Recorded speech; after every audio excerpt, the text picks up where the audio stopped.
اعوذ باللہ من الشیطان الرجیم بسم اللہ الرحمن الرحیم۔ دوستو، آج میں آپ کو لکی شاہ صدر الدین بادشاہ کی تاریخ بتاؤں گا اور ان کی سلسلہ کے متعلق کچھ بتانا چاہتا ہوں۔ شاہ صدر قادری سندھ کے قدیم اولیاء میں سے ہیں۔ سندھ میں اشاعت اسلام کے سلسلے میں آپ کی گراں قدر خدمات ہیں۔ آپ کا نام و نسب یہ ہے: شاہ صدر الدین بن سید محمد بن سید علی مکی۔ سلسلہ نسب 13ویں پشت میں حضرت امام موسیٰ کاظم رضی اللہ تعالی عنہ سے ملتا ہے۔ 4 صدی ہجری میں آپ کے جد امجد حضرت سید علی مکی اپنے 100 ساتھیوں کے ساتھ سامرا سے ہجرت کر کے اسلام کی تبلیغ و اشاعت کے لیے سندھ میں تشریف لائے اور ضلع دادو کے پرگناہ سیوستان میں ایک پہاڑ کے دامن میں دریا کے کنارے ایک پرفضا بستی میں رہائش پذیر ہوئے۔ یہ گاؤں آگے چل کر سید علی کے نام پر لک علوی سے مشہور ہوا اور ان کی اولاد لکیاری سعادت کہلائی۔ سندھ میں تشریف لانے والا سعادت کا یہ پہلا خانوادہ تھا۔ اس خاندان کی شرافت و نجابت کا تذکرہ سندھ کے مورخین اور تذکرہ نگاروں نے بڑے حسین الفاظ میں کیا ہے۔ چنانچہ 11ویں صدی کا ایک سندھی مورخ میرک یوسف اپنی کتاب مظہر شاہجہانی میں لکھتا ہے: سعادات لک علوری بسیار صحیح النسب ہند۔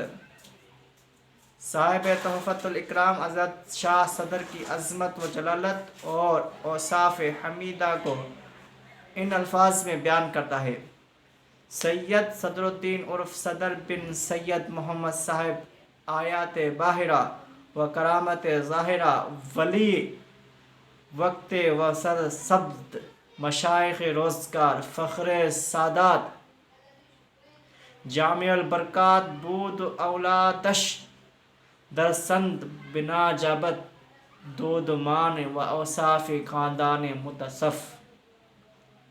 حضرت شاہ صدر قادری کی ذات گرامی رشد و ہدایت کا سرچشمہ تھی۔ ہزارہا افراد نے آپ سے فیضان حاصل کیا۔ سندھ میں سلسلہ قادریہ کی ترقی میں حضرت شاہ صدر کی مساعی جمیلہ کا بڑا حصہ ہے۔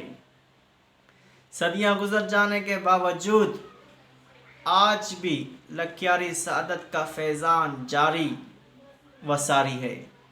پیر محمد راشد کی درگاہ، پیر جھنڈا کی خانقاہ، خلیفہ جوئی کی خانقاہ، خلیفہ دین پور کی خانقاہ، بھرچونڈی شریف اور امروٹ شریف کی خانقاہیں سب کی سب لکیاری سعادت کے روحانی فیوز و برکات کی امین ہیں۔ حضرت شاہ صدر کا روضہ مبارک اسٹیشن لکی شاہ صدر سے متصل مرجع خلائق ہے۔ روضہ مبارک کے دروازے پر نصب کتبہ پر یہ شعر درج ہے: سال تاریخش بجستم از خرد، ہاتتم گفتہ بہشت اہل بیت۔